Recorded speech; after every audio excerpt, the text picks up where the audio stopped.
Welcome to Making Memories. I'm Lynda Wright at Randolph-Macon College, and today is July 22nd, 2025.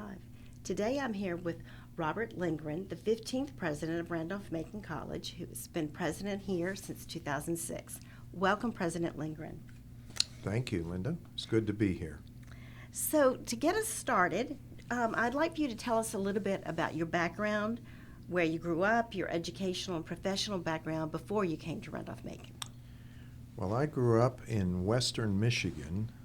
The town is called Muskegon. It's on Lake Michigan, almost due east of Milwaukee, across the Big Lake, as we called it, Lake Michigan.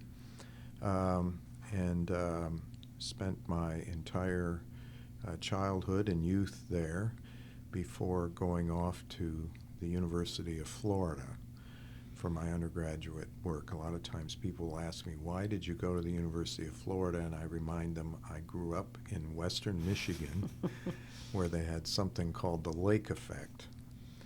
And my father didn't buy the family's first snowblower until I left for college. So that was a motivating factor. But we had family in Florida. My brother lived there at the time, and his wife. So, and I spent, to start with, I was spending 4 years as an undergraduate in Gainesville, but I wound up spending much more than that. But I did my undergraduate degree in business administration, and was awarded in my junior year a fellowship through Rotary International called a Rotary Fellowship, and they sent students all over the world for 1 year of graduate school. And they, when you applied, you had to select 5 institutions in 2 different countries. And one of my institutions was Oxford University, and that was the institution with which I was blessed to attend. And so I went off for a year of study at Oxford. I wound up there at Brasenose College, and I was doing an MPhil, what became an MPhil. It started as a BPhil degree, but an MPhil in management studies, which was a fairly new program for Oxford, which now has a full-blown business school. But back then they had a very small management program, 10 students a year. We represented 7 different countries in my cohort.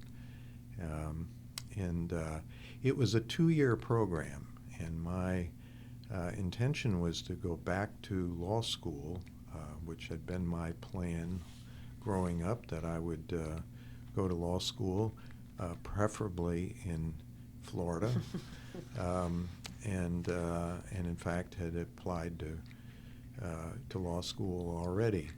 I had a fabulous experience at Oxford and wound up staying for a second year, and earned the master's degree, and then went back to law school. When I arrived back at law school, I was not, even though I had planned to be a lawyer since I was knee-high, for whatever reason, I had really almost a reverse cultural shock. I say now that left me not as enamored with law school and the notion of all that when I got started. And what ultimately resulted from that was an opportunity to go to work for the university, for the president of the university, a man named Robert Marston, who himself had been a Rhodes Scholar and studied at England in the late 40s, and had actually visited Oxford while I was there. And one afternoon there was a knock at my door. There he was. This was well before the age of the internet and fast communication, especially between the U.S. and England. And I had a classmate of mine from Cornell, was in my room. We were talking, and he was very impressed that the president of my alma mater was making a call. calling on me there. He offered me a job early on, my first semester in first quarter, actually, in law school. And that's how I got started in higher education, was working in the president's office as an assistant. And his only condition of my taking that job was that I stay in law school. Mm-hmm.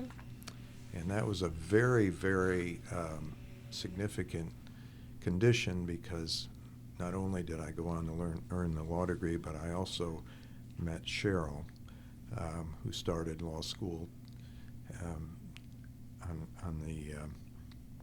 on the second quarter after I started. We were on the quarter systems, and every 2 quarters, a new group of law students came in, and she was in that new group, and we met and have been together almost since then. Since we met early in her time there. While I worked in the president's office, I still completed law school. In fact, I after starting in a role that was very broad-gauged, I sort of focused in on the work that the University of Florida Foundation, the repository for private support for the university,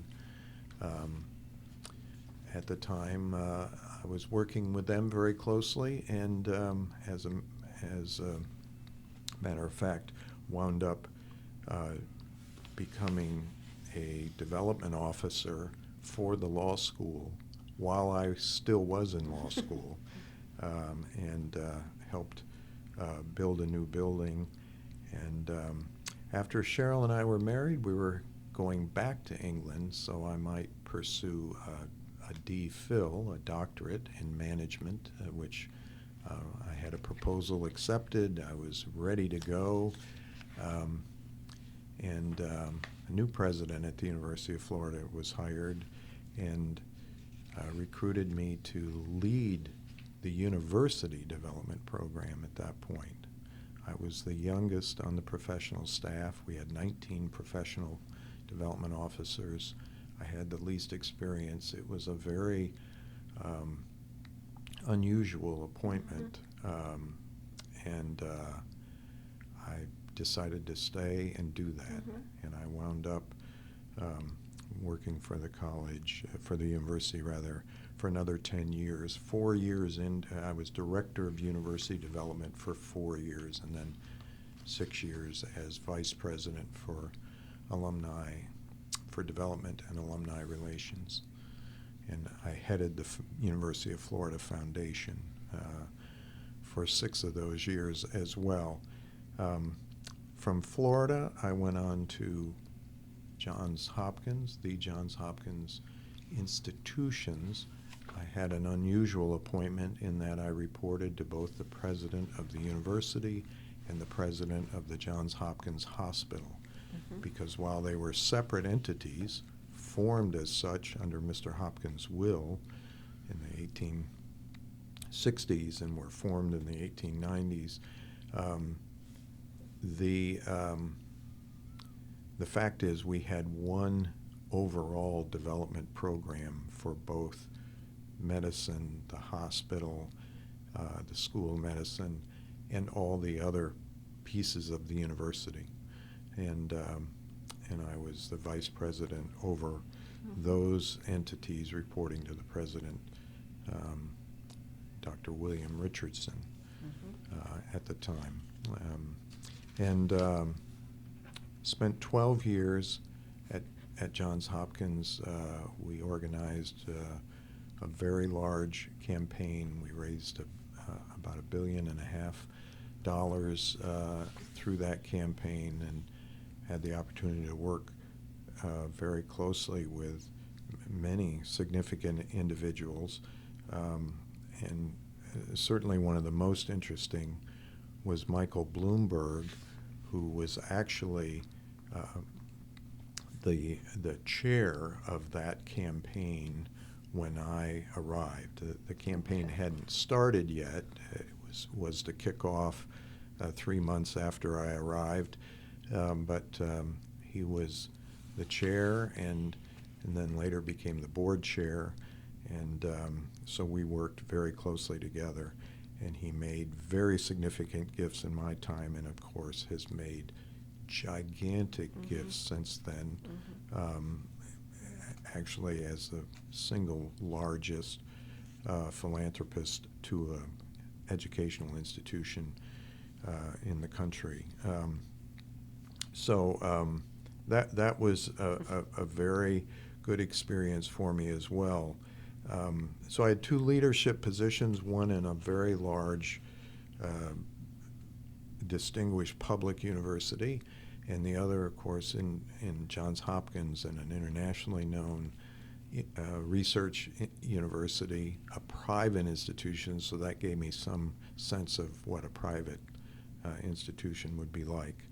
I always had in the back of my mind the interest in a college of the scale of Randolph-Macon. I had grown up with colleges like us here in Michigan, and I knew alumni and folks that had worked in them, so I had a little bit of a sense of what they were like. Many of my high school classmates and teammates went to schools like this one, and I had a kind of interest in potentially working and even leading an institution like this, but that was pretty ill-defined until I was at Johns Hopkins and started thinking about what I might do next, and that's how I got started with the idea of looking at places like this. Along the way, when I was in Baltimore, I'd met a fellow named Ben Shapiro,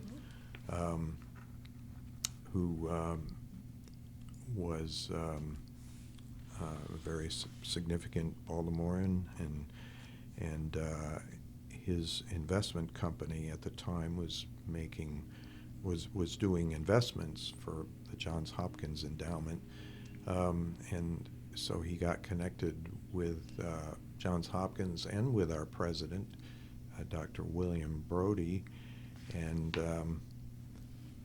it was actually Dr. Brody who passed along my name as someone who might be interested in doing something at a place like Randolph-Macon.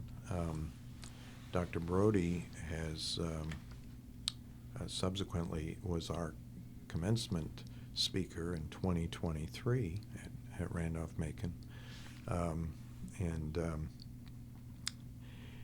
and with that information, I went to lunch with Ben Shapiro, and he indicated that there might well be a presidential search on the horizon, and that was sort of my first real connection with Randolph-Macon, and so at the time that happened, the search consultant reached out to me, and I wound up applying, and that brought me up to the point of what did I do before here. And I will say that at one point before the search started, Ben Shapiro was driving down to Randolph-Macon, I think for a board meeting, and offered to bring me down to look around, and we came down, and I think we had lunch, and then he kind of cut me loose. And I was on my own to get back, but it gave me a chance to kind of walk around the campus, and that was really my first visit and sense of this great place. Well, so you had very successful experiences at two very large institutions, and you said having in the back of your mind possibly being a college president one day, but it sounds like Randolph-Macon was your first look at the college presidency Well, idea? yeah, I'd started looking around and talking a bit with people who were involved with smaller college presidencies. There was a couple of people in particular who had gone from places like Penn to a smaller college presidency. So I'd started talking with them about it as well. But when and also, of course, Cheryl and I were talking about this as well. Cheryl is a native Floridian. There are about a dozen of those, and so she moved very willingly and supportively and successfully to Baltimore, and was certainly interested in supporting my career as well. She had her own successful legal career in 3 different segments in Gainesville, both in a private firm working for the teaching hospital at the University of Florida, the Shands Hospital, and working for a developer who did some significant work in downtown Gainesville. So she had 3 very discrete and interesting careers, if you will, in the first 10 years before our first child, our son Jim, was born, and then we moved to Baltimore. She was about 6 months pregnant, and Greg was born in November, and maybe she was 4 months pregnant. I'll have to get the math right, but anyway, and he was born in November, and then Andrea came along in Baltimore as well. I'm sorry, not in Baltimore. Yes, in Baltimore. Andrea was born in Baltimore, but all 3 children joined Cheryl in coming here with me. And by that time, part of our thinking was obviously the kind and the situation around an institution was important to our decision, but we were also more particular about where it might be. I grew up in the Midwest. I mentioned that and my affinity or lack thereof for snow, and she grew up in Florida. We didn't really want the Midwest, where there are a lot of places. It's a great place to grow up, but we kind of liked the South. We liked Baltimore very much, so kind of anywhere in between we might have looked. And Virginia, while I had not spent much time here, nor had she, we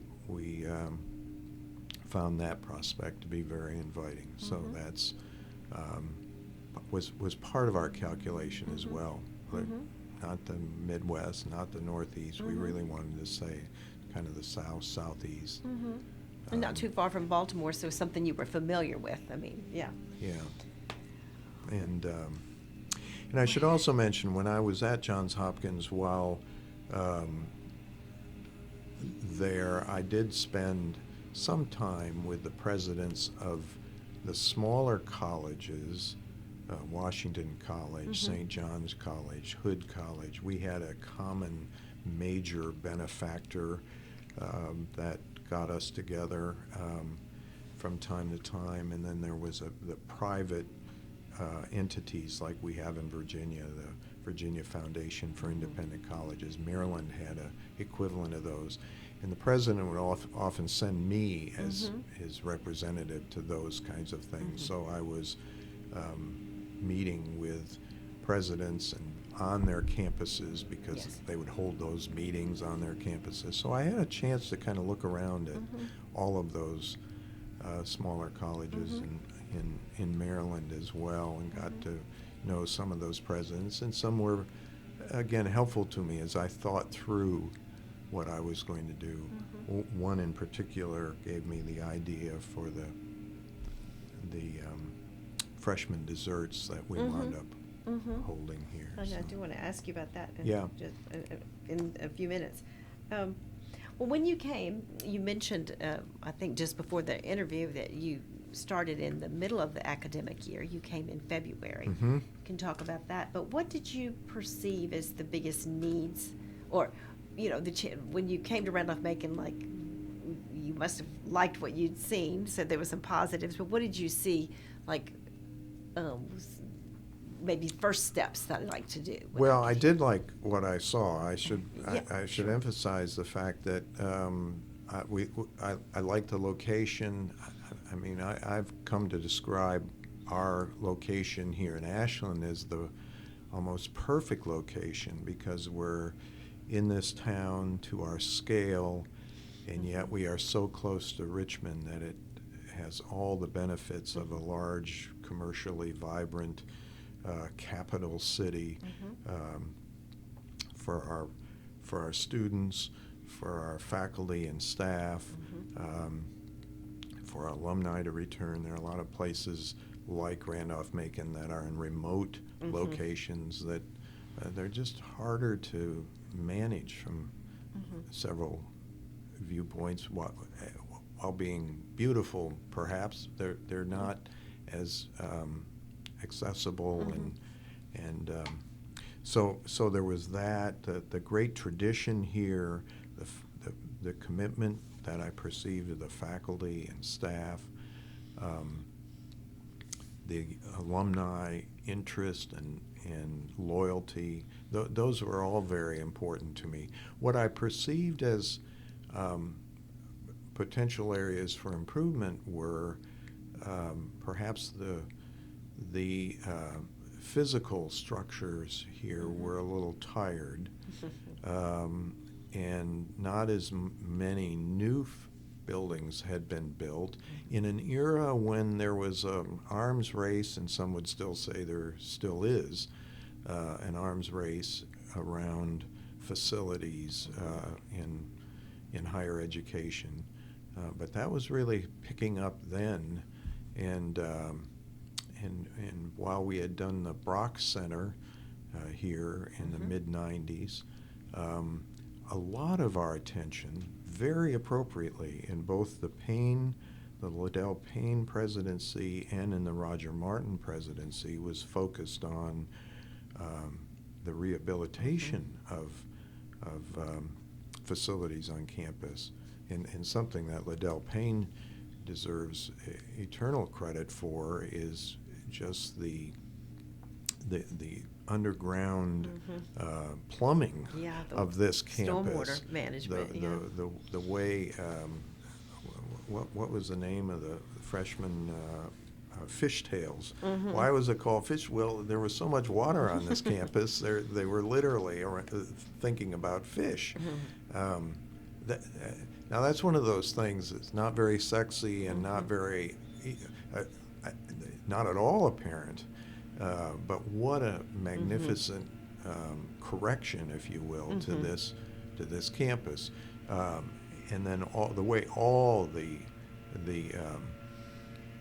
historic buildings had been renovated, going all the way back to the 70s with the great work on Wash Frank Hall, and so a lot of things that were not having to be done, but there were not as many new facilities, and so consequently I saw that as an opportunity, and just the sense the alumni were certainly interested and loyal, but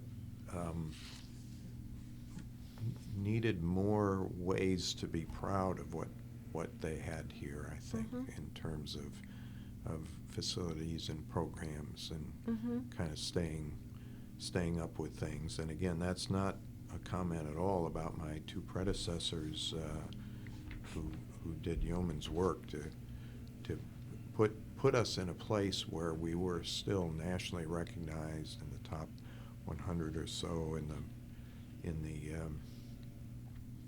U.S. News list, for example, which was a much more significant thing back then,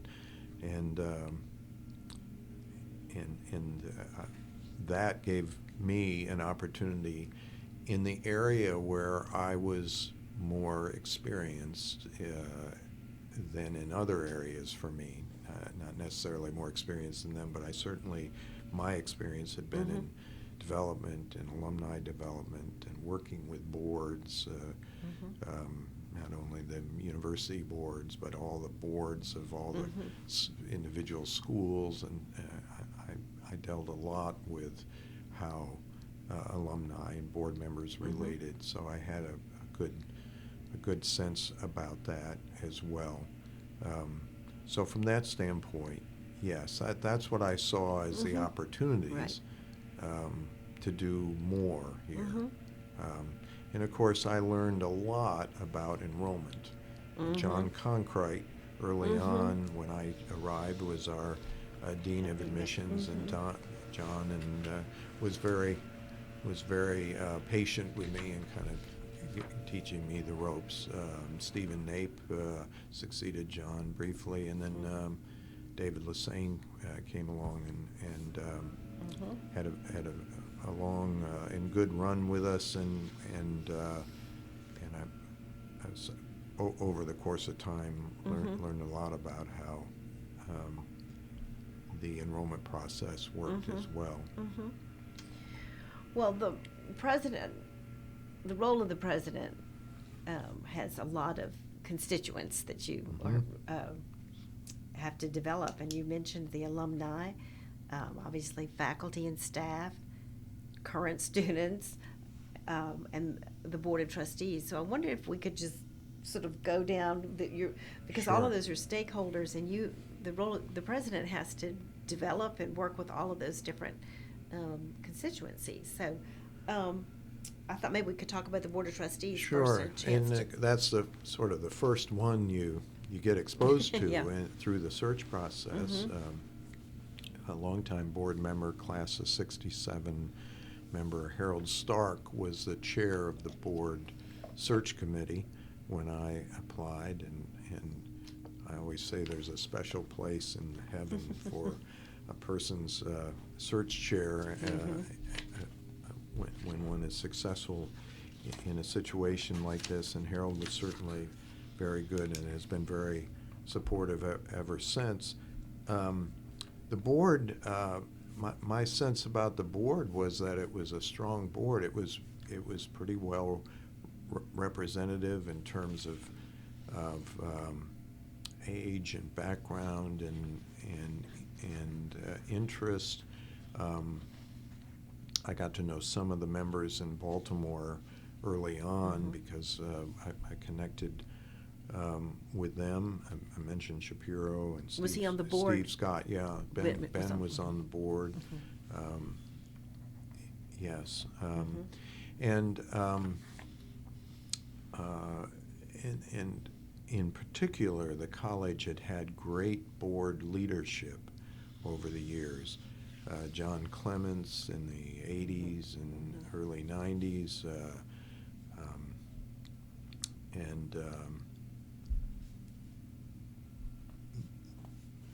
when I arrived, Macon Brock was the chair. He had succeeded Beverly Dalton, who was not an alumna of the college, but had married an alumnus and had gotten on the board and was immediately recognized as a great leader and became chair. And she had preceded Macon and I think had started initiating a lot of good change here. And Macon Brock was such a great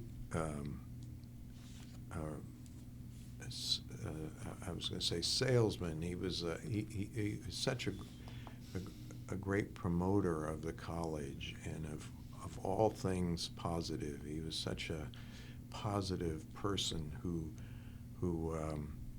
was really influential in my decision process as well, because I'd been around really significant board chairs at Johns Hopkins University board chairs. We didn't have that set up at Florida.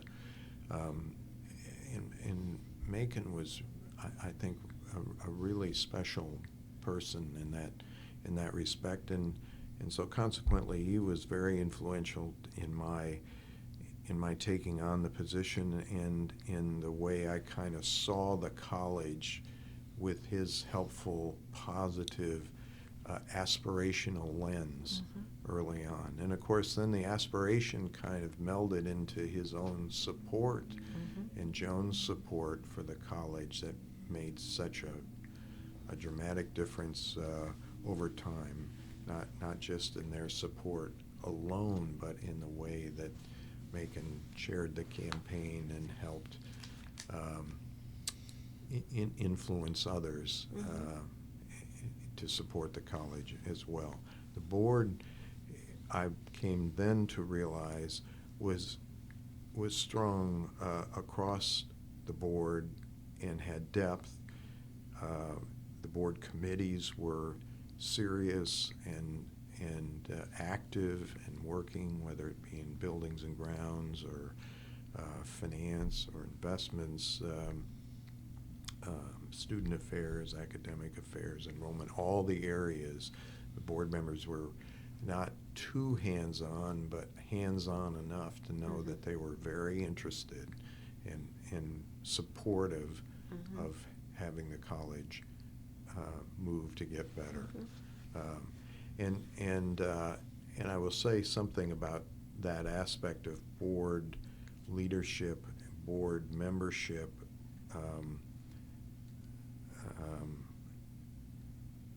Noses in, hands out is what Scott Colley likes to say.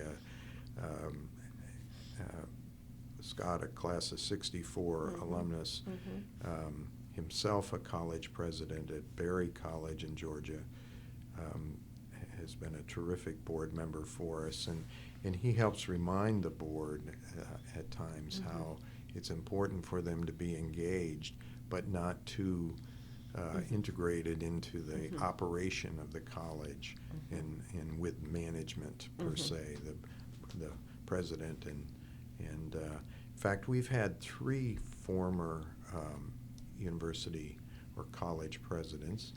Jim Davis, class of '67, was the first when he retired at Shenandoah University after 26 years. Jim came, I asked him to consider joining our board, and he did. And then moved to Florida in his retirement and left the board. And then Charles Steger from Virginia Tech came on the board. Charles was Virginia Tech all the way through his own education and employment, but had served on the Hollins board early in his career and was just a very thoughtful, just a wonderful man. He passed during his time on our board, and it's a terrific loss for the Virginia Tech community, but it was a loss for Randolph-Macon. He was such a great, wise counselor who came to board meetings and didn't dominate as he could have, given his experience and stature. He would take careful notes, and then after the meeting we'd arrange a call, and he'd kind of tell me what he observed and what he thought, how things went, and what I might think about. And he was just great. Yeah, We're he was lucky to just have that. wonderful. And when he passed, I had gotten to know Scott Colley, who had retired from Georgia to live in near Charlottesville. Now, in fact, lives in Charlottesville, and Scott agreed to come on the board, and he's just been fabulous as well. So we've been very fortunate to have former presidents who get how boards and presidents should work, but then also have their own perspective as well. The board has been a great strength, and I'm particularly pleased with how diverse the board has become, and we've been able to recruit parents to the board in addition to alumni, folks from the greater community. So it's been a more diverse board as well for us in that respect, and as I say, very effective. The other constituents, as you point out, they're equally important and have an equal impact, if you will. The faculty, we have a great faculty, and one which has a long reputation for engagement, taking very seriously their role in shared governance, but not being obstinate and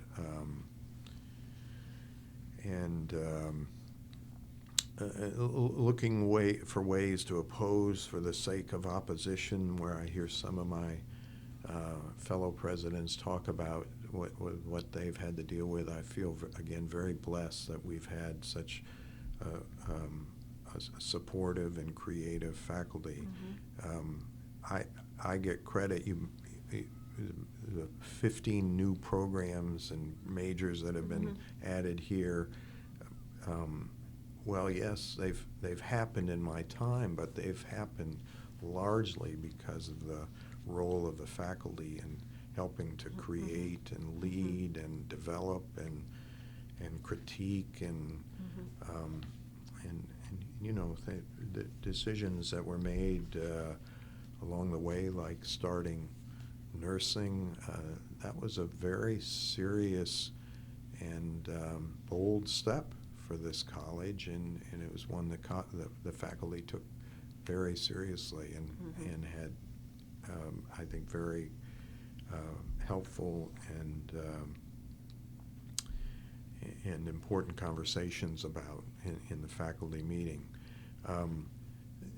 They also, the role of faculty in working with our students, being here for our students, spending time with students, both, of course, inside the classroom, but outside the classroom, doing the mentoring with particular students. It's just been a joy to see, and is so much a part of the distinction and really value that students get from their educational experience at Randolph-Macon. And not, one of the things I learned after I arrived was the part of it, and I now call it part of our secret sauce, that's faculty are not just supportive of students, but they like their students. They respect their students, and students like their faculty and respect their faculty. And while you think, well, that's the way it is at every place like this, it isn't the way it is. And I didn't notice that so much before I arrived, but as I noticed it here and then started hearing from other college presidents in my groups, this is something that makes Randolph-Macon special, and I think something that we should be proud of. It's in the water here, as I like to say. So I feel deeply grateful to the faculty. I tried to be a leader in terms of helping promote ideas, and but I think it's fair to say I tried to stay in my lane as well. And I wasn't here to come in and review the curriculum. My experience and expertise was more with external issues, and that's what I have focused more on. And to that end, I've been very fortunate to have had excellent provosts to work with, who have helped work with and lead the faculty where appropriate to lead, and to work with the faculty where appropriate to work with. So I think from that standpoint, I feel very good about that relationship with faculty. Staff at Randolph-Macon is remarkable. Our staff in their loyalty, in their expertise, in their diligence and willingness to get the job done, whatever it takes. And there's so many kinds of activities here that require kind of all hands on deck response, whether it's commencement or homecoming or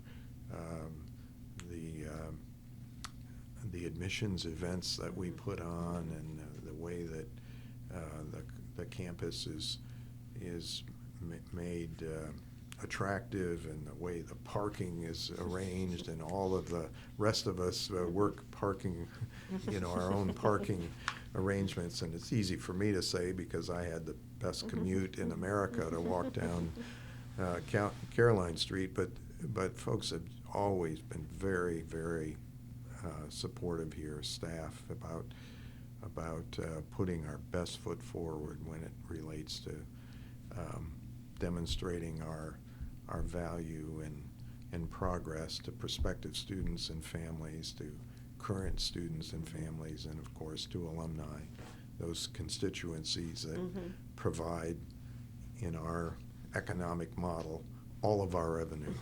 Right. Our current students and families, 80%, and our former grateful students and their Right. families, and others who provide through endowments and outright gifts about 20%. That's the economic model of colleges like ours, and so we've been able to manage that. Students have been special too. I found from the very beginning a very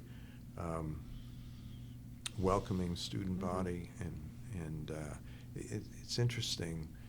I've gotten a lot of notes in the last 6 months since I made my announcement about retirement, and the number of students that were here when I arrived, including some that were here for just that one semester Oh, wow. that I was here, reaching out and thanking and congratulating me for hanging around for so long, and the students have been, as anyone, almost anyone who's in this business will say, it's the best part of what you do is to be reminded, if you're not actually hands-on in the classroom, but whenever you have an opportunity to see how students are impacted by what they're experiencing here, it's such a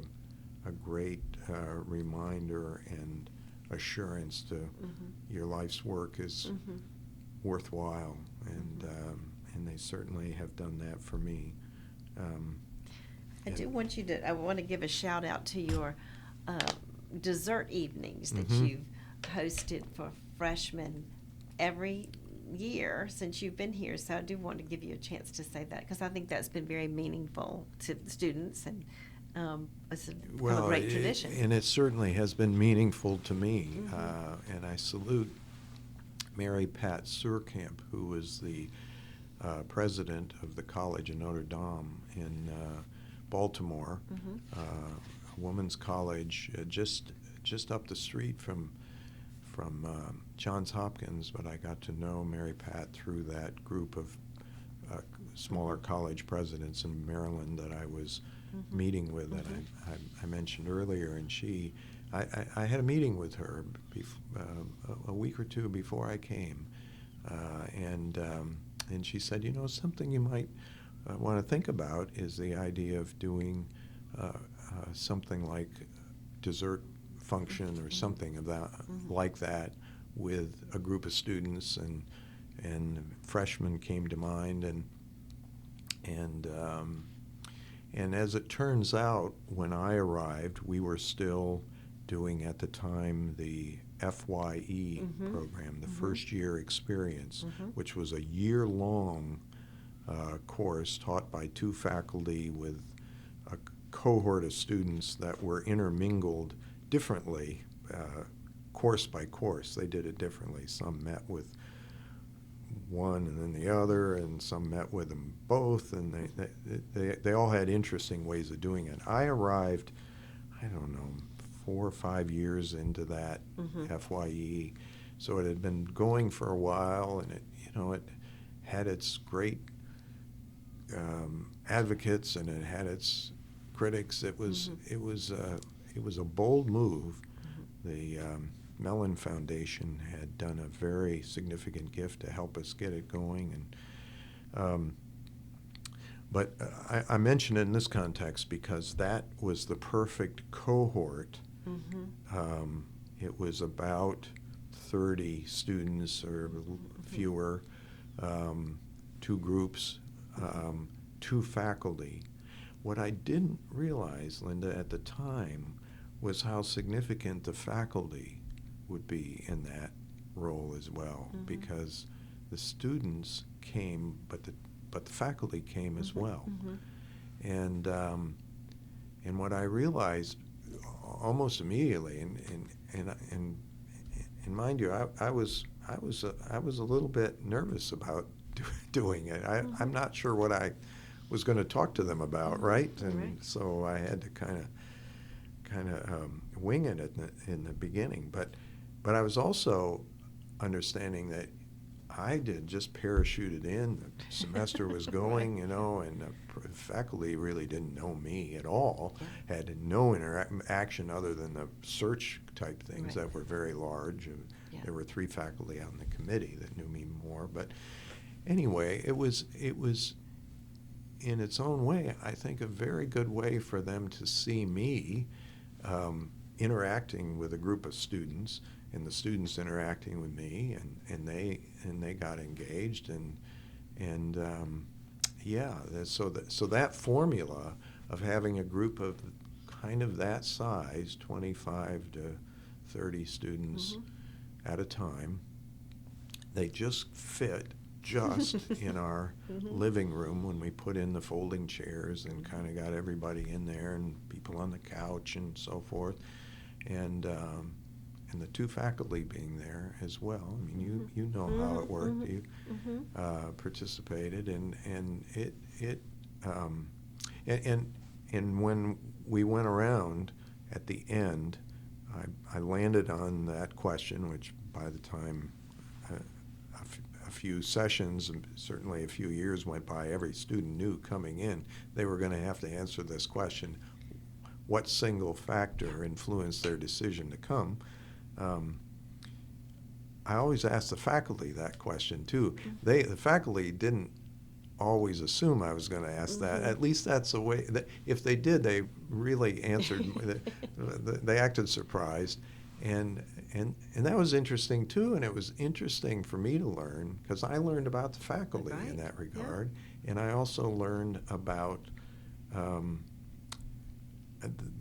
seeing the reaction of students to hear the faculty story, because they hadn't always heard, why did a faculty member choose Randolph-Macon, and whether it was 2 years ago or whether it was 20 years ago, it was, it was different, and so from that standpoint, it was very good. And early on, I started asking the captains. At that time, they were orientation leaders that were doing that work, and the faculty to stay after, and they did that, and it was very. We had very good conversations about who was at risk among the students in the room, who were doing well, who they were concerned about. Sometimes students, they were surprised by how students might have spoken out in my session, but they weren't talking in class, or vice versa.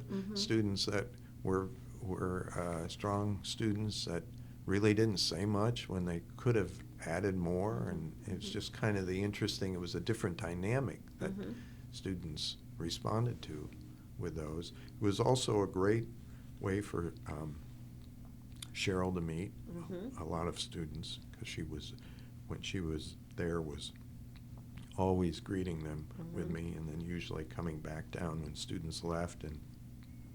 And in the number of times there was a connection made, or something came up, or something that Cheryl would then follow up on, was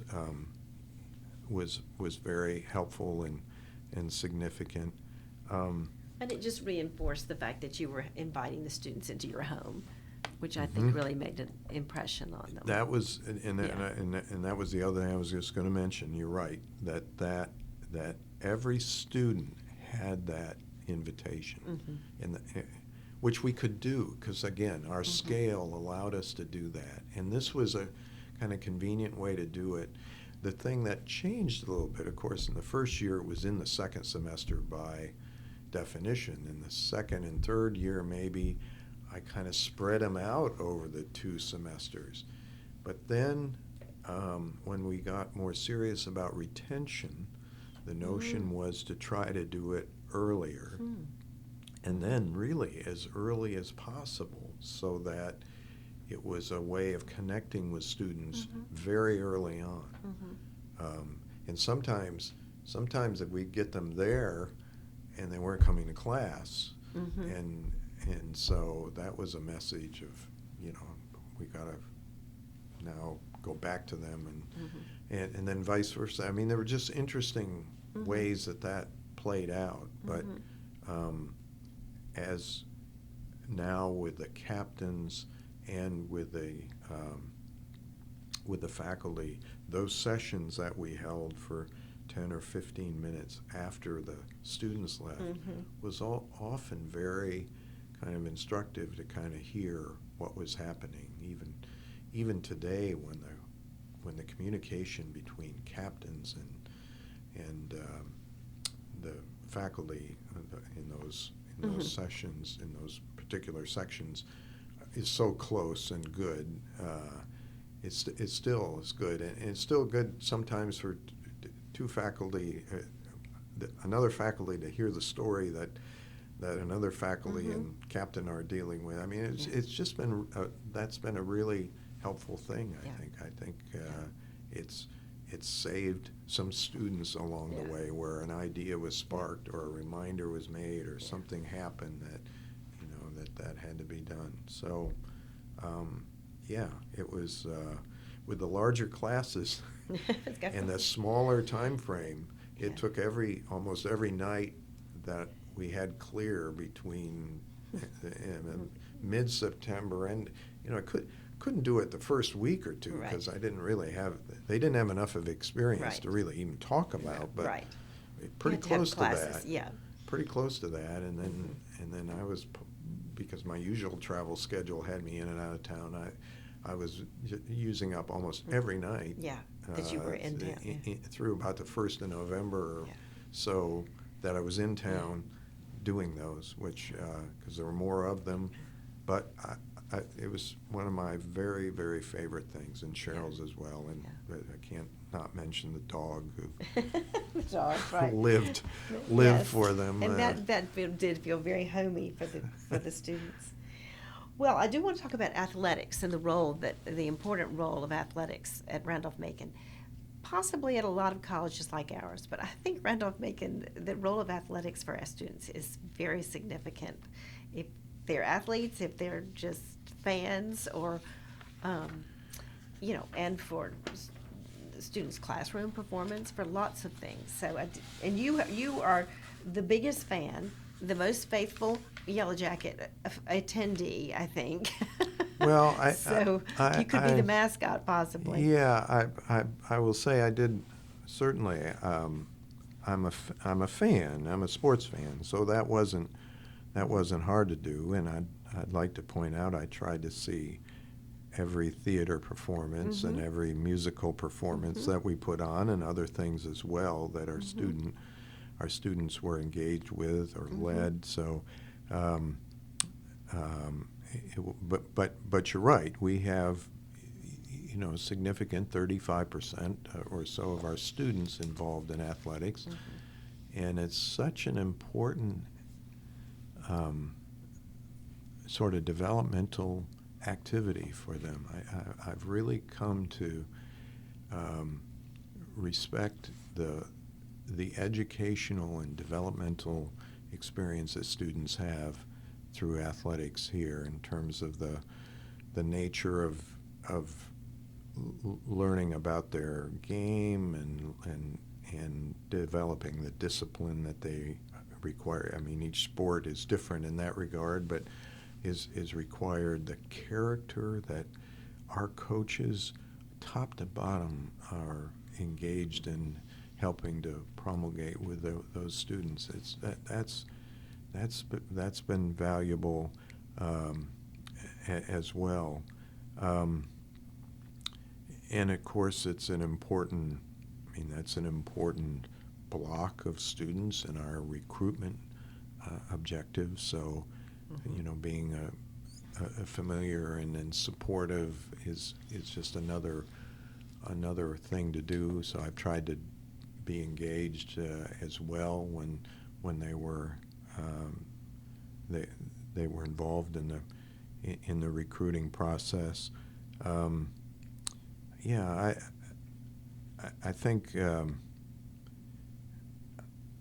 today, I'd like to say, and I spoke, I guess, to my last Rotary Club this week and last Friday, and indicated that at the end of my remarks, I'm telling them how great our kinds of institutions are. I said, just don't, but please pass this along to prospective students that you may hear and meet with or have some influence over. Don't let them understand that the only university or college choices out there are the ones they see on ESPN. And that's partly kind of what the nature of the world is today, but it's also something I've been saying as well, that our student athletes are very soon to be the only legitimate student athletes in the country. And everybody bemoans the money and the transfer portal and the teams changing every year at the D1 level, and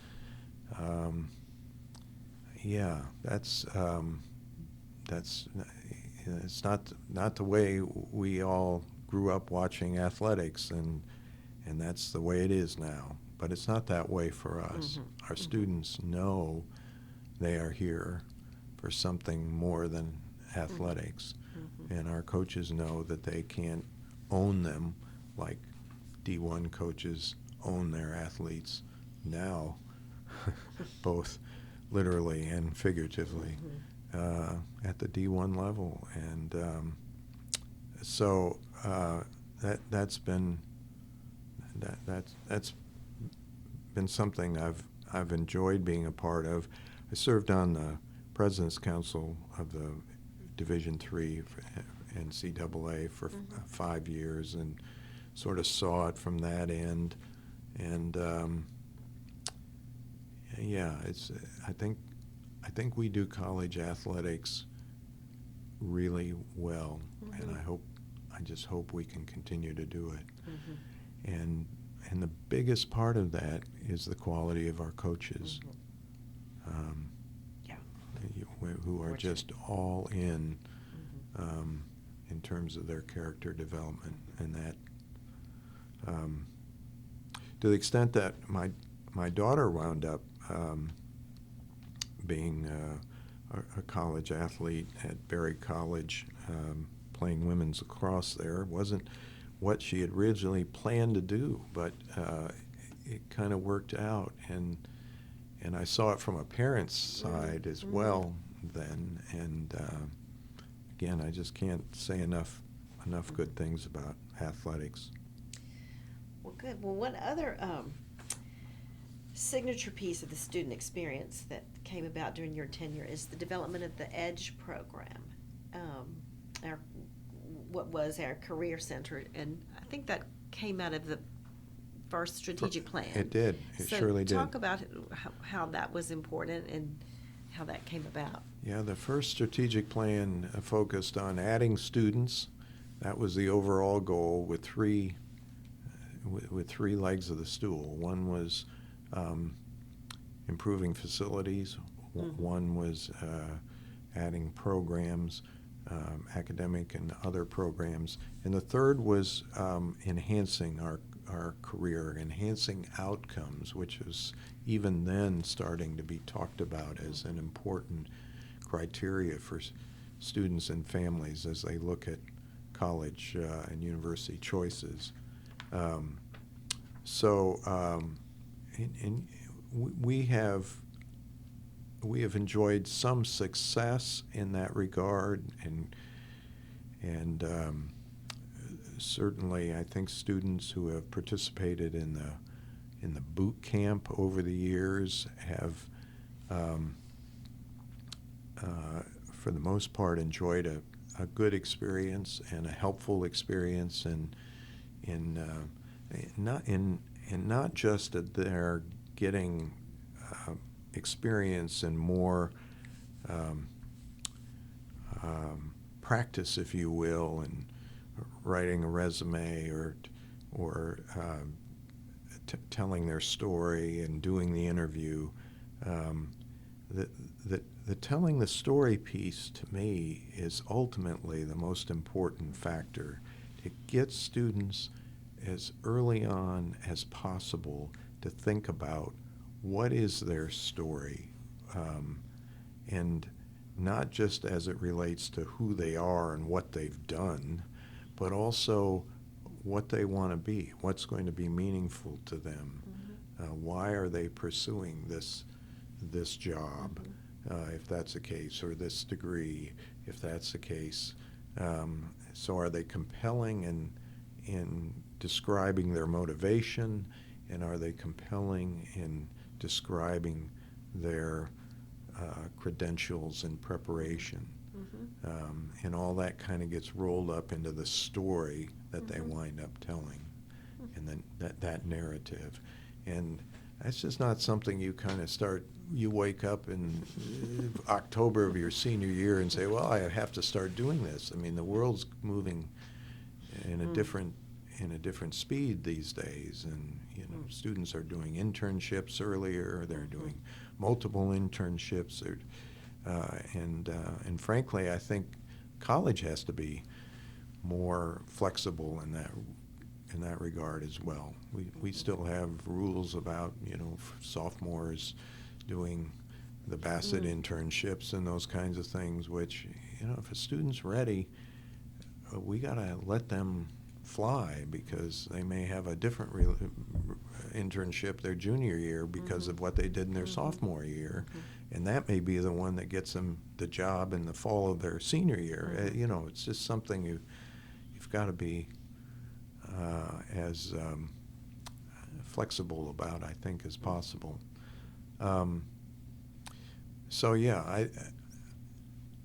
In some respects, the EDGE program at times has been a little more of how we describe it and not what we produce. But I think we're back to now providing a more meaningful experience, particularly since we've gone to the sophomores attending the boot camp, of which now we've got about 75% of them. We'd like to get it up to 100%, and that's the goal. But the fact is, to get 75% of them introduced to those concepts: who am I? What am I interested in doing? How am I going to get there? again, a senior coming into that role, their story here is mostly in the can. They can't influence much. They can't add things or change things or emphasize things, whether it's the skill set you learn in the liberal arts tradition that we have here in terms of writing and communicating and working with teams and all the skill sets that employers are looking for. But as you do those things, you want to think about doing them in a way that you can talk about them. And that's why understanding how that storytelling and presenting of yourself is important all the way through. You know, that required history course that you're not just taking that because it's required. You're taking that because it's giving you the opportunity to get the skill about writing and being analyzing and learning from one's mistakes and those kind, all the kinds of things that you can put together in a story to fit whatever role you think you're aiming at. Doesn't have it just be, I want to be an accounting major, so it doesn't matter what else I take, I'm just got to do well in accounting. Sure, you got to do well in accounting, but the people who are going to succeed in accounting are going to be more than just accountants. They're going to be leaders and more well-rounded people, and that's what you want to develop, and that's what you can develop in our curriculum. So you use the term liberal arts. It's kind of a misunderstood phrase. A lot of places, or misunderstood or not understood. Not misunderstood, just not understood, I guess. I just saw this in the New York Times last week. Described liberal learning, which does not attempt to prepare students for any career, but equips them to fashion meaningful and deeply fulfilling lives, which is what you were just describing. Would you describe Randolph-Macon's backed off a little bit from using the phrase liberal arts, as in a liberal arts college? Do you think that we are a liberal arts college, and do you think that's a helpful way to describe us or not? Well, I think we're certainly and there are kind of two perspectives here. We certainly are a college with a liberal arts tradition. We have several majors, many majors that are not in the traditional liberal arts background. So you might say, well, that's not a liberal arts education, but yet the foundation of what we do is still in the liberal arts, and the skills that students develop, whatever the courses they may take in that area, are very relevant and sought after, as I described earlier. What are organizations and corporations looking for, the skill set, and it's all about what students gain out of those kinds of courses and minors and majors, for that matter. The higher ed consultants, the higher ed folks who are helping influence how we do recruiting and those kinds of things, many of them have encouraged colleges like ours to back off using the phrase a liberal arts college, or even phrases like liberal learning, only because these do not test well when they're surveying parents and even students, and sometimes even college advisors in that unusual world we're dealing with today, where big public high schools may, well, not the consultant's a different group, and they tend to be more more aware. But you know, high school, college advisors are mostly really pressed to deal with a large, large public high schools. They don't have as many college advisors as they need, so they're dealing at a more impersonal level than what you find in the private schools and the smaller publics and so forth. So you have that in terms of, and that's where you want to be careful that you're not using phrases that are not fully understood by the audiences that you're looking at. And then, and it's hard to believe, but sometimes there are, well, the consultants will tell us that sometimes the view of the term liberal arts is viewed as a political, some kind of political statement. Liberal as in a political term, not and just so, right. So all of a sudden you have certain folks saying, well, no, I don't want to do that, and so, I think we've tried to kind of navigate that without doubling down. And there are institutions, even in Virginia, I think, that double down. And I think we have increased our enrollment, and we've increased our enrollment for a variety of reasons, and not the least of which is this fantastic location we're in, which I mentioned earlier, and that's those fellows back in Boynton who made that decision, and God bless them for that.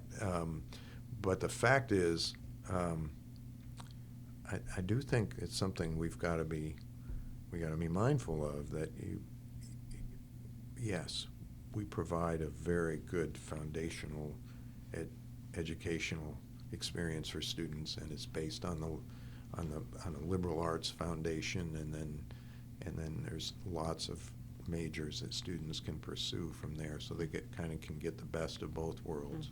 But you got to make sure they understand it that way and are not just thinking, well, it's liberal arts. Oh, that's it's liberalism, or it's a field that it doesn't have as many job opportunities. How do you explain to perhaps a non-college graduate set of parents that a history degree can get you as far as a business degree? Right. It's just hard for them to sometimes understand that. Yeah. It takes a kind of more sophisticated view of that world, and often if you're using labels and the internet, you don't have the time to explain all that. Right. Well, let's talk about the growth of the college. The college has grown in so many ways in the last 20 years. You've mentioned enrollment, we've mentioned programs, and the physical campus. I just want to mention for the record, the college enrollment, and I'll let you say how the college enrollment has increased since 2005 when you first visited, or we'll just take that academic year, 2005-06, to today. And all those are related. The physical campus has grown because the enrollment has grown, and programs have grown because of enrollment, and we need space, so they're all tied together. Well, a couple of things. When we've grown about 60% or more since that time. Part of it, very early on when we did our first the strategic plan, there was a consensus that we needed to grow, and in part because more scale enables you to do more things, and students were looking for larger places. Even students interested in small colleges were looking for slightly larger colleges than we were, or at least they were looking for colleges that had more stuff that thereby if you had to have the scale in order to provide that stuff, whatever it might be, which meant that growth was important. And then as we saw other kinds of majors becoming not just popular, but effectively done, even more effectively done. I mean, I think about our nurses who, again, are part of a program that are that's a more broad education here. I think they're going to be better nurses as a result of that. That their nursing training is going to be excellent, but their other educational experience is as well. And the fact that a significant number of them are athletes means, again, they've had this kind of character, teamwork, experience, preparation, hard work, balancing time, all the values they get out of athletics, just embolden their nursing experience. I love to tell my friends at Virginia Tech we have more engineers on our football team than they do. Because why? They can. Yep. And they can take a really great undergraduate educational program in engineering in a accredited, ABET accredited program here and play a sport. And that's almost impossible at a significant D1 institution. Yeah. And so, yeah, I think that's important. Do you think there is a sweet spot for enrollment? Is there a target, or is it just going to evolve as the college continues to grow and change? I hesitate a little bit because, we've talked a lot about that. The board asks us about that, asks us, the administration, about that. We haven't really landed on a number. I mean, we've talked about the fact that as we look around at both our physical area, the physical confine of our area, and the size of our campus, the number of beds we have on campus, those are kinds of restricting kinds of issues. And yes, we can always add beds, but that it's expensive to add beds, and depending on how you do that. So if you're putting your added resources, going all the way back to the early part of our discussion when we talked about the number of new facilities that we've had and so forth, I think it's been really great. On the other hand, it's meant that a lot of our larger capital sort of gifts have gone into buildings and not into the endowment. And when you look at institutions like ours, the larger your endowment, typically the more opportunity you have as an institution, and the better. I mean, there's a reason why all the top institutions in the country, public and private now these days, I mean, private and public these days, all have very large endowments because they're supplementing the operation of, and we spent $150 million on buildings. It would have been nice to have not to have done that, but you have to do that at some point. Yeah. So that was the choice we made along the way. But I'm hopeful and expecting that perhaps under Michael Hill's leadership there'll be a campaign fairly early on, and that the campaign will address endowment support in a more balanced ratio than what we had to do. That's getting away from your question. What's the magic number? I don't know. Because, you know, what provides an increase? If your enrollment stays flat, and you want to provide a 3% raise, you have to raise tuition by at least 3%. Right? In order to get the 3% out. Because it comes somewhere. Yeah. Yeah. So that's why part of that phenomenon is why institutions have continued to grow, both public and private, is to kind of keep up with needing more income in order to meet the demands. And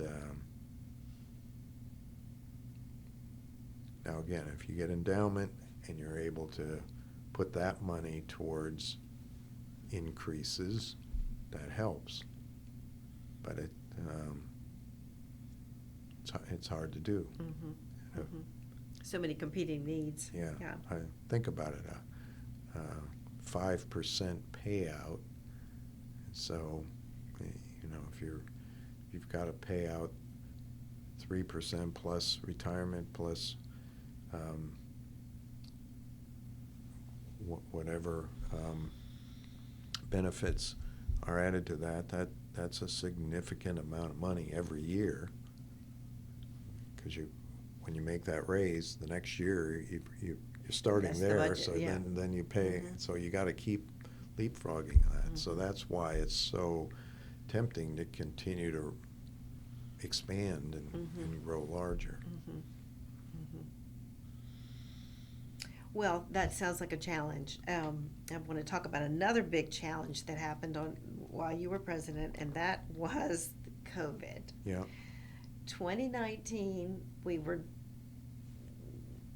living our lives and doing our thing, and I just wanted to just talk about the experience you had as a college president during COVID and what was going through your mind in March of 2020 and August of 2020 and so forth. How did... Well, obviously the same thing as everybody's mind.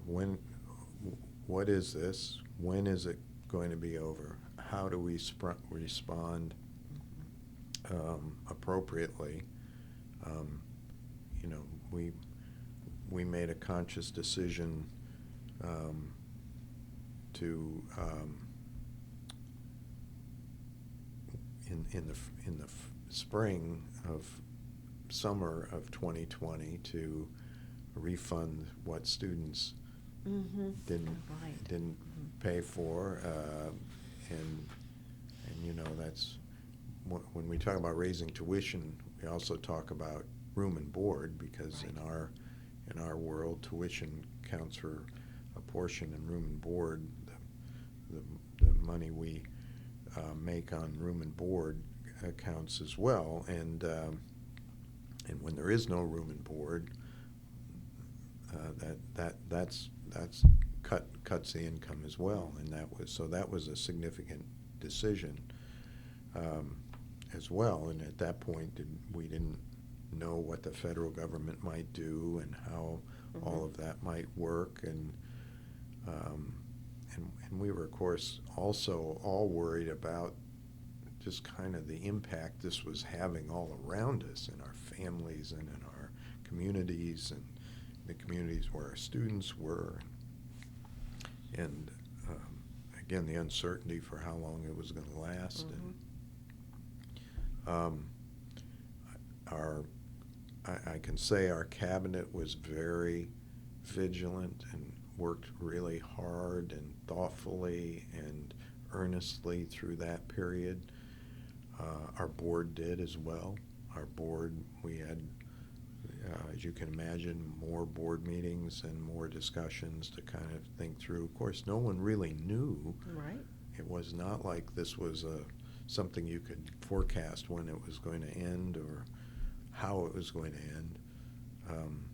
So, yes, it was a hard time. And, looking back, you might have done this or that differently, but we were all dealing with all we knew that was in front of us. And that's,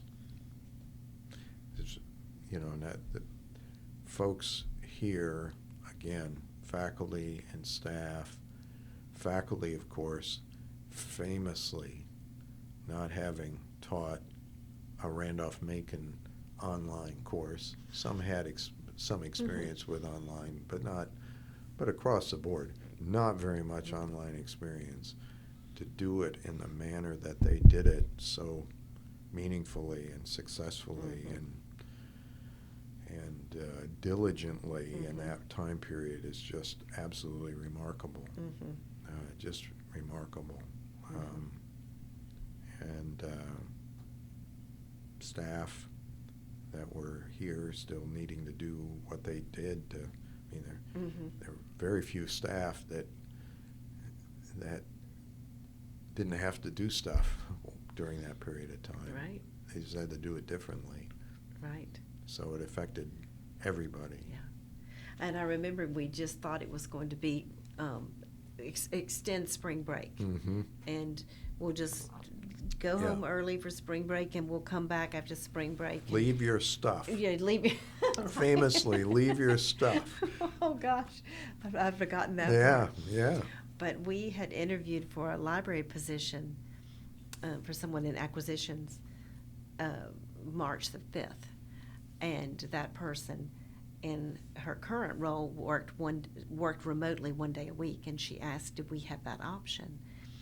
And we had never encountered that question, and we said, well, no, I don't think you could do this role remotely. And a month later, we were all doing our roles remotely. We had no concept of how to do it, but that's what we were doing. So So well, another thing that came out of COVID, I think, was related were all of the was just an increased awareness of systemic inequalities in our country that sort of bubbled to the surface. Some of it, I think, due in part to COVID. Healthcare, inequalities, just racial inequalities. A lot of things bubbled up during that time of turmoil, and the whole country rather, really was focusing on diversity and issues, especially at that time. And so I wondered if you wanted to talk about the initiative you took on in the the summer of 21. Right. And well, we had put together the Racial Equity and Opportunity group, the commission, and they came back with a report, and we have. I think our record has been meaningful in terms of the continued diversity of our staff and faculty and student body. We've been in a situation as it relates to recruiting students, in that we focus on and have been focusing on recruiting students. Our goal was to grow the student body, so we were year over year continuing to grow, trying to grow, and so there, when students were qualified to be here, we were eager to recruit them to be here. That was how we were approaching it, and consequently we were successful in growing and in those particular numbers as well. And the same was true with faculty. and the ultimate result, and now there's been a pushback, but we're not really affected as much by that because, our goal hasn't been to differentiate between students in terms of how much support we provide them. Our goal is to support students as they need support, and we've done that. That's been our tradition of doing that. And if we have found ourselves lacking in terms of their experience, what they're experiencing, then we address that. Whoever those students might be. So. So when you say pushback, you're talking about the federal government pushback. Is that what you mean? Yeah. Right. So, but we had, so the college hasn't really had to, if I'm hearing you, hasn't really had to change how it operates in light of the, I was going to say crackdown, but that might be too hard a word. Well, pushback against DEI. I would say that what we're doing is what we've been doing all along, which is recruiting students, and we're not providing differential aid or providing a differential effort per se. We're trying to be as appropriately aggressive as we can be to recruit students who qualify to be here, and that's what we had been doing, and that was serving us in terms of increasing the diversity of our student body, but that diversity has been created as much by what the culture around us, what's happened in terms of the culture around us anyway. So, we're not... Right.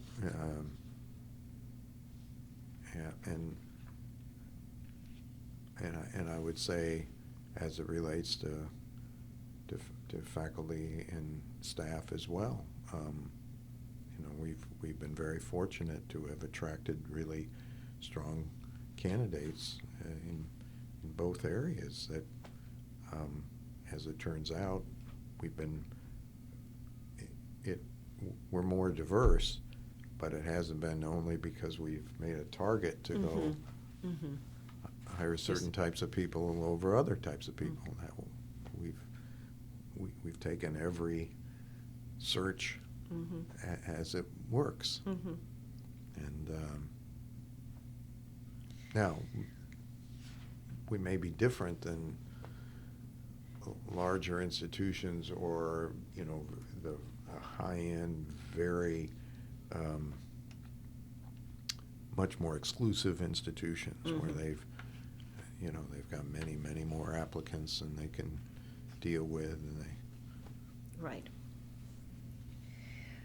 Well, I want to just talk just a minute about the town of Ashland. You mentioned locations several times in our conversation so far, and how Ashland is the ideal location, I believe you said earlier. Yeah. So I just want to point out that the role of the president of Randolph-Macon is a very important role to the town of Ashland. The college is so integral, and so I wanted to give you a moment to reflect on your relationship with the town specifically. You've had I was just wanted to say that the town honored you a few weeks ago with a statue. Inextricably linked. Yes, that's hard. It's doesn't roll off the tongue. But go ahead and talk. Excuse me. That's my term. Yes, yes. Well, and as you know, you've served in the town as well, very ably, and I thank you for doing that as an Ashland citizen. but it's helpful to the college as well that we have individuals who kind of wear multiple hats sometimes, not to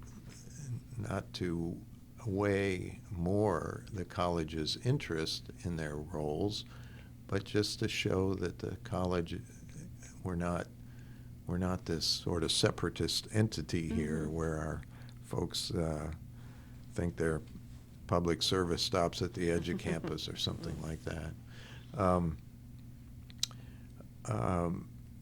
Yeah, I've had an interesting experience with the town. For the most part, very positive and engaged. A whole series of mayors with whom I've worked that I've felt have been very supportive of the college, and I will say this of the county as well. And the county administrator has been good to work with, and we're in this interesting. The town of Ashland is an interesting entity. It's one of the few incorporated towns in Virginia, so it has its own police, for example, and then the school system is the county. So we have these various things. So it's a relationship with both entities. When I first came, the chamber was very engaged in areas around Richmond, and used to hold regular breakfasts in Estes, on the second floor of Estes, that brought together the county leadership, the town leadership, the business leadership. I think they met every 2 weeks or something. We had a breakfast. Maybe it was monthly. I don't know. Gosh, I went to a whole slew of them. And the speakers, I spoke a couple of times in my time. Anyway, it was a terrific thing that went on, and I think COVID kind of, we could talk a long time about COVID and both its impact at the time and then what's happened since. But anyway,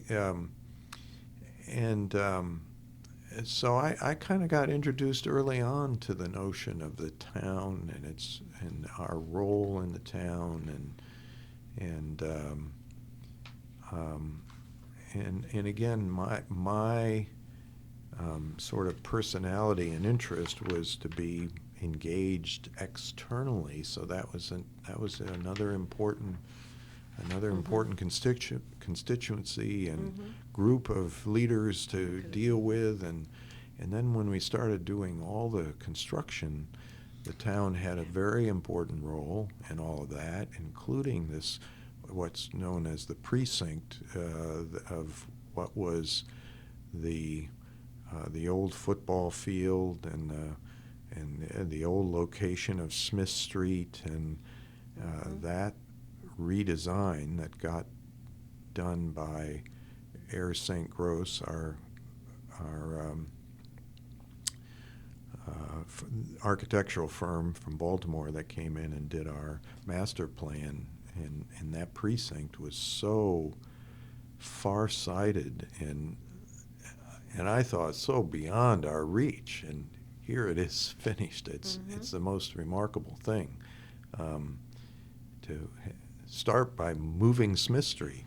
Just start by moving the street, and then filling in with all the private money that took, all the private money, and yet it was done so beautifully and hand in hand with the town approving that initial concept and moving the street and all the kinds of things that you would say, my goodness, let's go to the town and say we want to move the street, right. And turn all of these homes in Berkeley Wood to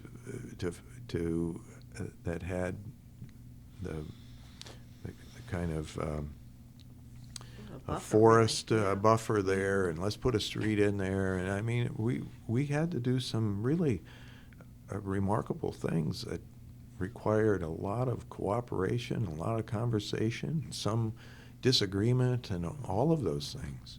So that was, gosh, that was a really significant thing. That kind of brought us closer together than may have been, just to say. Then, of course, the train issue came along, and that was an interesting one. And suffice to say, there was a moment there when we were not quite eye to eye with the town. And one of the interesting things I'm doing right now in cleaning out my office is going through some boxes of papers and things, and I looked at that a day or two ago.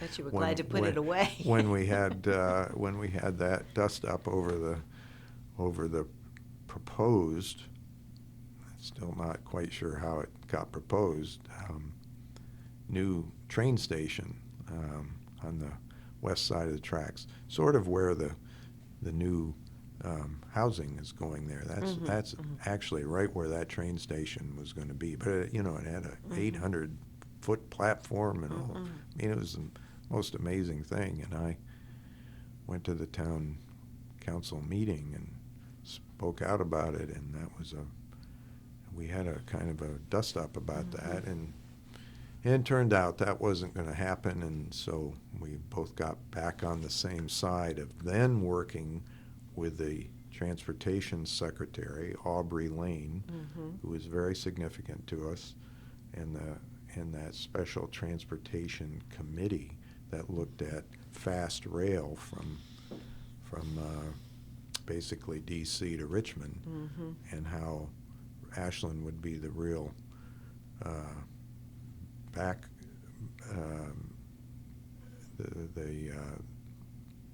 the slow portion of that under our perception. And of course they started with the idea that it wouldn't lose speed coming through Ashland, and finally we got a settlement there that we can live with, and we hope will last for a long time, which whatever happens won't have fast rail through Ashland. But that was a time when the town we were not on the same page. But when we came to the fast rail through town, we were entirely on the same page. And that was helpful, and we worked very well together. I was really touched by that sculpture and the message that Mayor Trevette made around that, and in fact calling it that, inextricably linked, which was the phrase that was born out of that other issue, the train station issue. Oh, well, that's lovely. Where I kept reminding the town we were inextricably linked, Right. and to not have been consulted about that plan was my big, that was my first beef. The whole thing was a big beef, but not knowing about it until it was sort of public was really. But anyway, yeah. We have a nice new platform in the same Yes. historic train station. Yeah. Which is iconic train station. Yes. So all of that worked out. And hopefully the high-speed rail will find another solution. So. Yeah, Well, I certainly hope so as well. Well, I want to give you a chance to reflect on, just do some big reflections about some of your favorite Randolph-Macon traditions or experiences, or some of your fondest memories, anything like that you might want to think about. Oh gosh, well, the traditions we have, we talked about athletics, and of course the traditions that are born of the big rivalries and the things that happen there have certainly been enjoyable. I've always enjoyed commencement. I had the opportunity, again, landing on February 1st. We had a commencement a few months away, and and our the speaker that President Martin had committed to speak, who won't be named, sent me a letter in March indicating that they were no longer going to be able to speak. Oh. And so we had to do a bit of scrambling, and we had a younger fellow, younger then than now, who had just finished doing a really masterful job with the Human Genome Project. Francis Collins. Wonder whatever happened to him. Oh my goodness! Yeah. I remember that. Yeah, That's remember? And he came and pulled his guitar out of the lectern, and and that turned out to be a great event, as it worked out for my very first one there on the old campus, which was the tradition to hold it on the old campus. And then the tree people came and said, "Look, we're nervous about the limbs, the overhang of the, literally and figuratively, of the Hurricane Isabel, weakening those trees and the limbs dropping, and we don't think you should hold an event like that with thousands of people sitting under those trees." And so we announced in '07, that was '06, '07, that we would be moving it to the Found Plaza. We looked at a number of areas, and the students in particular were very upset about that, and came in groups to seniors that came in groups, very upset that we were changing a tradition, that 170-year tradition. Of course, we hadn't been in Ashland that long. Number one, okay, and then how long we've been here? It's been there every year. Well, then I just started doing a survey and found out we had the commencement at about 7 or 8 different places on campus, including the Crenshaw Gym, when it wasn't air conditioned, and people told me about the number of family members who fainted during that event. I can't imagine that event in June with no air conditioning in that building. But anyway, so we landed in what has turned out to be just a wonderful place, a wonderful location for commencement. And commencement to me has been such a great tradition, and I'd attended commencements both at Florida, where we had 4 a year on the quarter system when I was there, and of course at Johns Hopkins, I was involved in both of those in the seated party. So it was, part of my life. But obviously, to know the students and to be a part of the process of operating it and experiencing it, that's been a tradition for me that I've really come to look forward to and enjoyed, and it's something I'll miss a lot, because it's such a and I used to watch students pass through at Florida, hundreds and hundreds of them, and some of them were engaged, but just to see these students and to shake their hand and to get the sense of their sense of accomplishment and aspiration, it's been really a special thing. And we've had some interesting speakers along the way as well, which has been fun. So just the student engagement here, and my opportunity to go sit with them at a lunch or a dinner or something, it's just been, those have been great things to have experienced and become a part of. Well, thank you. Well, presidents talk a lot about their legacies. What do you hope is the Lindgren legacy? I think that part of it was that I came at a very good time. I chose a good time. You chose a good time. I Okay. chose a good time.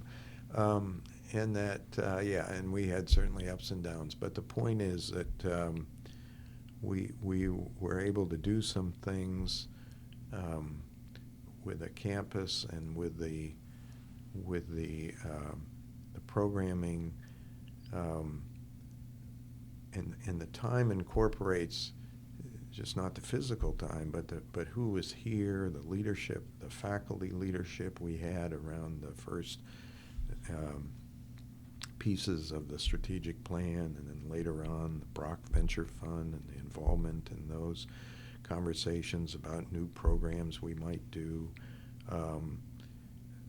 So I think part of what I'd like to be, this time to be remembered for, is that we move forward in ways to put the college in a better place to be successful. Mm-hmm. And there's no guarantee about our being here forever, but I do think we're in a stronger place than we might have been, simply because people came together and donors came along with us and helped us build things physically and programmatically and temperamentally in terms of how we've managed the aspirations that we've had. And I think alumni, my sense is they feel more confident about who we are and what we are, and proud of what we have, which is it's their place, and Mm-hmm. they had their experience and they had their preparation that has affected them. But it's good that they feel even better about the fact that it's gotten better. Mm-hmm. And I've had a statement I've made to students almost since the beginning, as it's turned out, where they would initially say, well, gosh, I wish I'd been there when Andrews Hall was there, or this building was there, or that building, and I said, well, I get that. I get that you would like to have been here when the Brock Commons, and Mm-hmm. I mean, who can remember that Brown Campus Center favorably? But the point is, I'd always say the one truism is you want your place to get better. Mm-hmm. And yes, you might have missed something along the way, but if it means that the place has gotten better, the reverse of that is not good. That's right. You want your place to get better, and I think there's a sense that we're a place that has gotten better and will continue to get better, and I'm really excited about our future, building on our enrollment, which seems to be at a much stronger platform than it was, less, year by year, not knowing exactly how it's going to turn out. We have a confidence now about how we're doing there. Great faculty doing good things, and alumni support that's Mm-hmm. been very, Mm-hmm. very good. So I'm hopeful that folks will think that during this period we got more confidence, Mm-hmm. and without losing our sense of aspiration. Mm-hmm. Yeah, that's wonderful. That's a beautiful picture of a legacy. Well, finally, I wanted to mention that Mrs. Lindgren, Cheryl, has been a true partner with you throughout this presidency. You mentioned Yeah. her in your very first opening sentence. And she's been such a welcoming and gracious presence on campus, always. So I just wanted to give you a chance to talk about her importance to the Lindgren legacy. Well, there's the both kind of in front of the scenes kind of thing that what in terms of the her role in welcoming people, whether it be in the president's house or at activities, events, attending a lot of events with me here or in Richmond. We're involved in a number of activities in Richmond over the years, and we were always working those rooms together and kind of figuring out how people were responding and what to follow up on and those kinds of things. And I guess partly by her personality and the fact that I've sort of been in that kind of business for all the time that we've known each other, including when I was in law school. Yeah.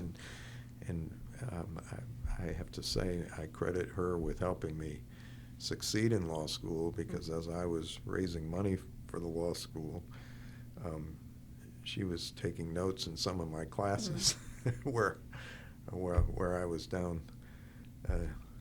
downstate visiting with lawyers instead of being in class. But so she's been part of the external activity of my employer for almost as long as we've been together. And she was particularly interested in the arts. She served on the Arts Council during virtually her entire time, and that was an important kind of cheerleading group for us to kind of continue to keep that important area in mind. And I haven't touched it. I've been meaning to remind myself to come back to it, and now's a perfect time. That one of the areas we talked about programs, academic programs. We talked about the athletics, and we've added sports, and we've grown teams. Certainly the academic programs have added students. We've added niches of students all the way along, but I'm really pleased and proud of what we're doing today in the performing arts, with a project that started with an idea that Diane Lauder presented to Macon Brock very near the time that Macon passed, but he was that day very much alive and vital and with it. And we were talking about our aspirations around the Brock Venture Fund, which he and I had talked some about, which came through his estate. And she talked to him about the show choir. Macon seemed to be allergic to instruments.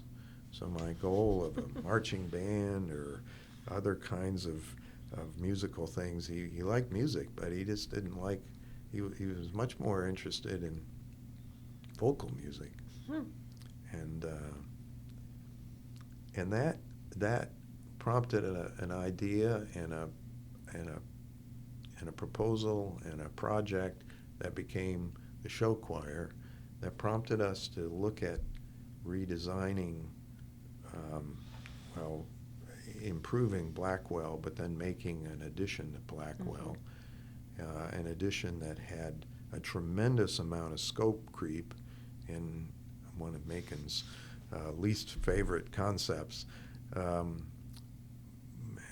because it became a very expensive thing. The magnificent way that the architects and English Construction together put that addition onto Blackwell Auditorium, which is really remarkable, I think, and flows very well and fits very well, but gives us a new theater, a rehearsal space, and the confidence to do a really significant boost to not just the show choir, which has kind of taken off, and we hired a great guy, and Adam Pulver has done a magnificent job. We have about 60 students plus the pit band and the technical. I mean, it's been a big chunk of students who are sort of like athletes, Some of them would have come, but some of them are here because of that. that was kind of an interest that nobody else right now, knock on wood, they're not doing that,